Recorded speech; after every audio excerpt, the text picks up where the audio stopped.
Hello everyone, সবাই কেমন আছো? আশা করি সবাই ভালোই আছে। আমিও খুব ভালোই আছি। তো এতদিন কোনো ব্লগ দিতে পারিনি, আমার শরীরটা খুবই খারাপ হয়েছিল। তাই জন্য আজকে একটু ভালো লাগছে, সেই কারণে আজকে ভাবলাম যে একটু ভিডিও করি।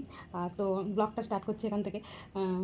এখন সন্ধে হয়ে গেছে, মানে এখন আমার মানে খুব খিদে পেয়ে গেছে। সন্ধেবেলা হলে তো জানোই সবারই খিদে পায়, আর আমার মানে এত ঘামাচি হয়েছে কি বলবো, দেখো পুরো পাউডার মেখে আমি ভূত হয়ে রয়েছি। তো যাই হোক, কিছু করার নেই, তোমাদেরকে এই পাউডার মেখে ভূত হয়েই আমাকে দেখতে হবে। যাই হোক, তোমাদের খারাপ লেগে থাকলে, যদি আমাকে দেখতে ভালো না লাগে তো স্কিপ করেছো, এটাই বলার। এখন সন্ধে হয়েছে, তো খিদে পেয়ে গেছে, তো আমি দেখো খাবার নিয়ে বসে পড়েছি। এটা হচ্ছে দই আর মুড়ি আর চিনি।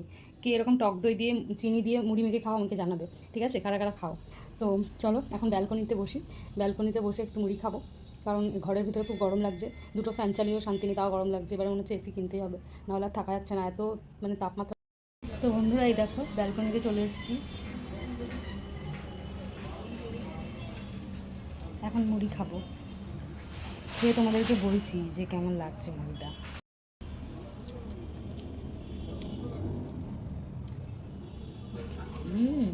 বাম্পার লাগছে, হেভি লাগছে। আমি না আগে কখনো টক দই মানে খেতামই না, ভালো লাগতো না। কি পোকা নাকি, যাই হোক, আমি আগে কখনো টক দই খেতাম না, আমার একদম ভালো লাগতো না খেতে। তো আমার বর আমাকে শিখিয়েছে, খালি প্রতিদিন মানে ও টক দই নিয়ে আসতো, আমাকে জোর করে করে খাওয়াতো। আমাকে বলতো যে একটু খেয়ে দেখো, একটু খেয়ে দেখো, ভালো লাগবে। মুখের সামনে একবার নিয়ে চলে আসে, না খেলে আবার ব্যাস লেগে যেত। তো সেই জন্য খেতাম, খেয়ে খেয়ে খেয়ে খেয়ে অভ্যাস করেছি। আর বন্ধুরা, তোমরা বলো তো আমি কি একটু মোটা হয়ে গেছি? সবাই বলছে আমাকে যে একটু মোটা মোটা লাগছে। আমার না মোটা সত্যি একদম ভালো লাগে না। আমি আগে অনেক রোগা ছিলাম, জানি না মোটা হয়েছে কি না। মোটা হয়েছি কী মনে হয় তোমাদের? তো তোমরা জানাবে, হ্যাঁ। আর বন্ধুরা, আমার খাওয়া দাওয়া হয়ে গেছে, মানে মুড়ি খাওয়া হয়ে গেছে। তো এখন বসছি, এখানে আমি এখন অনেকক্ষণ বসেই থাকবো, কারণ ঘরের ভিতরে খুব গরম আছে। বাইরে এত হাওয়া দিচ্ছে কি বলবো, গাছগুলো না দিনের বেলা হলে দেখাতে পারতাম কতটা মানে জোরে জোরে হাওয়া দিচ্ছে, গাছগুলো খুব জোরে জোরে নড়ছে। আর সেই কারণে বসে আছে। বর আজকে বলেই গেছে যে ওর আজকে আসতে অনেকটাই দেরি হবে, বলেই গেছে সকালে। তো এই জন্য বসে আছি। আর টিভি দেখতে না, সত্যি কথা বলতে একদম ইচ্ছা করছে না, কারণ মানে গরম তো, ঘরের মধ্যে টিভি মানে দেখতে ভালো লাগছে না। গরমে আমার টিভি দেখতে একদম ভালো লাগে না, বিশেষ করে গরমকালে। তাই জন্য এখন বাইরে বসে আছি, দেখি মহারাজা কতক্ষণে আসে। দেখতে দেখতে 9টা বেজে যাবে, ও তো 9টার সময় আসে। আজকে মনে হয় আরও লেট হবে।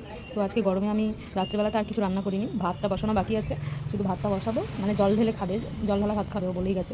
গরমে তো একদমই তরকারি খেতে চাইছে না, আমারও ভালো লাগে না গরমে তরকারি খেতে। ওবেলায় পেঁপের তরকারি করেছিলাম, তো সেই তরকারিটা রয়েছে, আর আলু সেদ্ধ দিয়েছি, আর ভেন্ডি ভাজা করেছি। এগুলো আমি দিনেই করে রেখেছিলাম, কারণ রাত্রেবেলা না গরমে মানে ইচ্ছা করে না কিছু রান্না করতে, ওই জন্য আর কি মানে করিনি। প্রতিদিনই করি, আজকে আর কি করিনি। আজকে জল ঢালা ভাত খাবে বলে ভাত বসাবো, ব্যাস এই কাজটাই আছে এখন। ওই জন্য এখানে এখন বসে হাওয়া খাচ্ছি, দেখি মহারাজা আসবে তারপরে খাওয়া দাওয়া করবো একবারে। ওই জন্য আগে থেকে আমি মুড়ি খেয়ে নিলাম, সন্ধ্যেবেলা না হলে খুব খিদে পেয়ে যায়, তো আরও আস্তে আস্তে দেরি হবে। তো আমি সন্ধ্যেবেলায় আমি শরবত খাই, বা হয়তো কিছু হালকা খাবার যেরকম ধরো কেক, বিস্কিট, এইসব জিনিসই খাই। নাহলে হরলিক্স খাই, ঠিক আছে? গরম লাগছে বলে এখন হরলিক্স খাচ্ছি না, ওই জন্য এখন মুড়িটাই খাচ্ছি। মুড়ি না হলে ওই তোমার কেক, এরকম হালকা কিছু খাবার। ম্যাগি তো একদমই খাচ্ছি না গরমে। আগে হলে তাও ম্যাগি খেতাম, যখন মানে ঠান্ডা ঠান্ডা ওয়েদার থাকে তখন ম্যাগি খেতাম সন্ধ্যেবেলায়। এখন আর ম্যাগি তো একদমই খাচ্ছি না, কারণ খুবই মানে গরম লাগছে, ভালো লাগে না গরমে ম্যাগি খেলে, তো জানোই। এই সমস্ত না খাওয়াই ভালো গরমের মধ্যে, ওতে আরও প্রবলেম হবে, পেটের প্রবলেম হয়ে যাবে। সেই জন্য খাচ্ছি না, সেই কারণে এখন মুড়ি খাচ্ছি। তো এখন বসছি। ঠিক আছে বন্ধুরা, তোমরা দেখতে থাকো, আর আমিও ওয়েট করি, বসি এখানে হাওয়া খাই।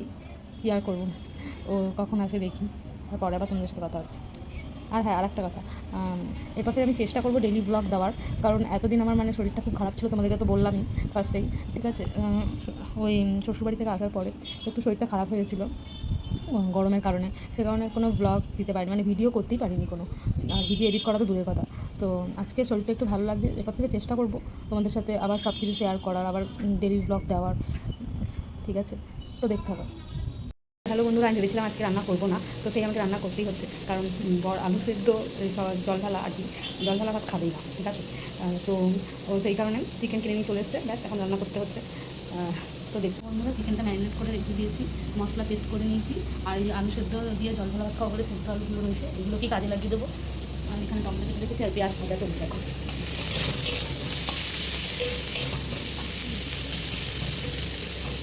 দেখো চিকেন কালারটা কিন্তু সেই এসছে।